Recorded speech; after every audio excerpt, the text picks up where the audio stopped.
Wait, it was always $60? Always has been.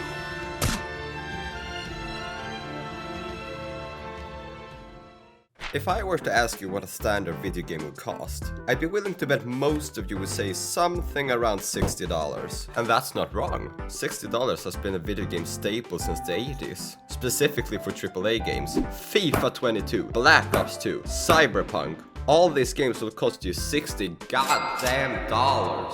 It's becoming increasingly obvious that all games are not made equal. Some of the best games out there can be bought for dirt cheap, not to mention the entire indie scene. Celeste is one of the best games I've ever played, and it's a third of the price of a AAA game. Just play it, dude, it's not that hard. Setting a price tag on your game isn't easy. Best case scenario, you'd be more than happy to pay triple for a good game. And worst case scenario, depending on who you are, $60 will probably be worth different amounts. As a student, I rarely pay full price for a game. I only have like $50 per month. So I gotta be smart with how I'm spending it. Gaming isn't a cheap hobby. And I'm not kidding when I say that the Steam Summer Sale is like the second coming of fucking Christ.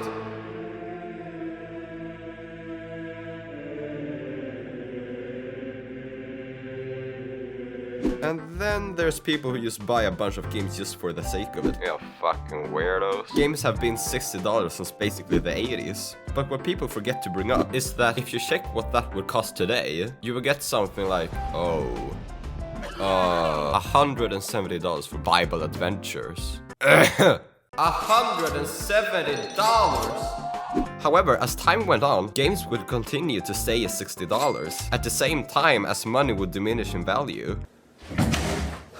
Fast forward about 40 years, and games are now cheaper than ever. This, however, has had its negatives. Microtransactions, day one DLC, and loot boxes are more prevalent than ever before.